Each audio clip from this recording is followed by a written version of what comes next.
नमस्कार मित्रों, आप सभी का नंद विश्वकर्मा यूट्यूब चैनल में मैं नंद विश्वकर्मा हार्दिक स्वागत करता हूं।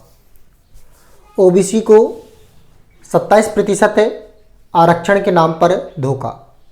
जैसे कि आप स्क्रीन पर देख रहे हैं, ये सच है, क्योंकि जैसे वर्ग 1 और वर्ग 2 में जब फर्स्ट लिस्ट डली थी तो ओबीसी को 27% आरक्षण के नाम पर 27% आरक्षण दिया गया था, जिसके तहत सभी अभ्यर्थियों को 27% आरक्षण के आधार पर उनकी मेरिट लिस्ट तैयार की गई थी और उसी आधार पर वेटिंग लिस्ट तैयार की गई थी।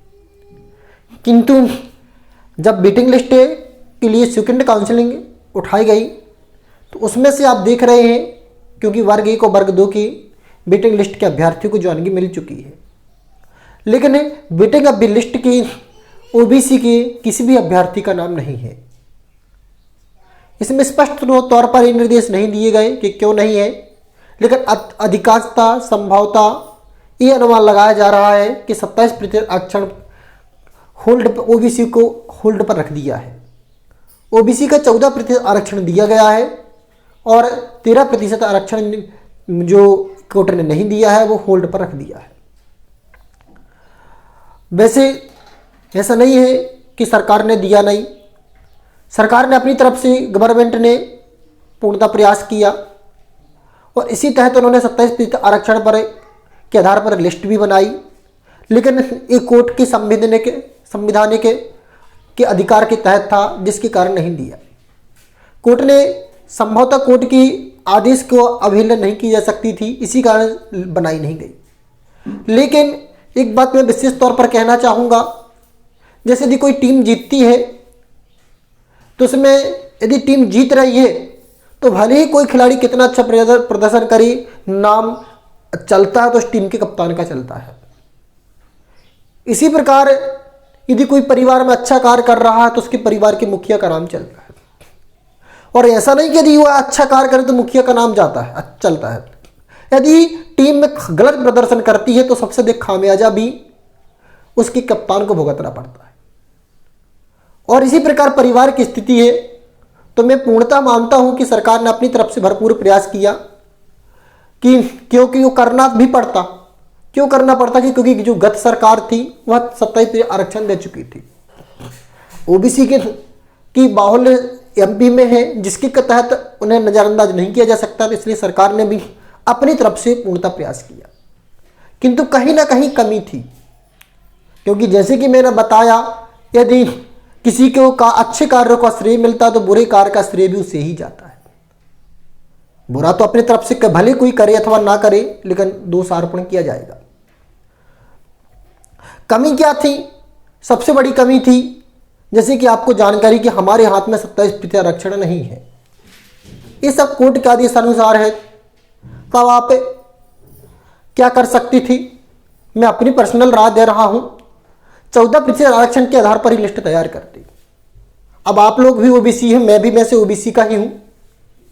इससे क्या होता? क्योंकि तकलीफ तब अधिक नहीं होती जब हमारा नाम ना रहे। तकलीफ तब अधिक होती है कि जब हमारा नाम है और हम उसका और हर जगह ढिंडोरा पिट गया है कि हमारी सर्विस लग चुकी है, लेकिन वास्तव में सर्विस नहीं लगी। जैसे थाली रखी है, मुंह तक आई लेकर खाना पाए, यह स्थिति आज ओबीसी के अभ्यर्थियों के साथ हुई है। ओबीसी जो वेटिंग में लास्ट वेटिंग थी, उन्हें भी श्योर था कि उन्हें जो है ज्वाइनिंग मिल जाएगी, लेकिन जैसे ही होल्ड पर रखा गया तब उनकी ज्वाइनिंग के कहा जाए तो उम्मीदों पर पानी फिर गया। यदि 27% आरक्षण हाथ में नहीं था तो आप 14% आरक्षण के आधार पर लिस्ट तैयार करते और 13% आरक्षण के आधार पर प्रावधानिक ज्वाइनिंग दे सकते थे और वेटिंग फिर जारी करते। तो इससे क्या होता? जो 27% के आधार पर तैयार हुई है जो वेटिंग, उन्हें एक ना कहीं रहता कि अभी जो 13% आरक्षण है, यदि 27 नहीं मिलता तो फिर उन्हें प्राथमिकता दी जाएगी। तो उन्हें इतना अधिक दुख नहीं होता, क्योंकि दुख तब सर्वाधिक होता है जब हमारी उम्मीदें सर्वाधिक होती है, जब हम सर्वाधिक चाहते तब सर्वाधिक तकलीफ होती है।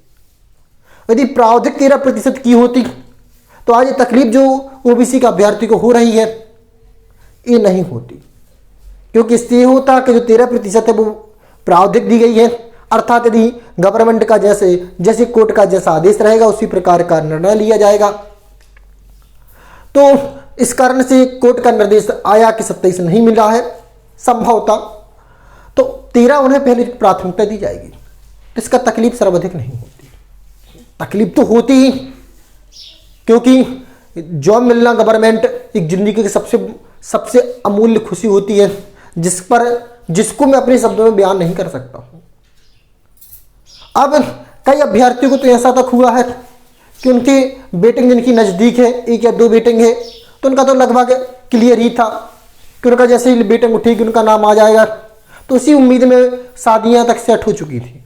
लेकिन जिस प्रकार ये छलावा किया उसके कारण कई अभ्यर्थियों के मनसूबों पर पानी फिर जाएगा। तो यदि आप मेरी इस बात से सहमत हैं तो नीचे कमेंट बॉक्स में कमेंट करिए कि यदि आपके खाते में 27% आरक्षण नहीं था तो आप 14% आरक्षण के आधार पर लिस्ट तैयार करते और 13% आरक्षण को प्रावधानिक ज्वाइनिंग देते। तो इससे ये होता, हमें मानते हैं कि अपना कार्य आपने पूर्णता किया, लेकिन यदि आप 13% प्रावधानिक ज्वाइनिंग देते और शेष वेटिंग तैयार करते तो जो तकलीफ आज हुई है वो उस दिन नहीं होती, क्योंकि सच कड़वा होता है लेकिन सच तो सच होता है। यदि आप मेरी बात से सहमत हैं तो नीचे कमेंट बॉक्स में कमेंट करिए, साथ ही साथ इस वीडियो को लाइक कर दीजिए। चैनल पर फर्स्ट टाइम आए हैं तो चैनल को सब्सक्राइब जरूर कर दीजिए। नमस्कार मित्रों।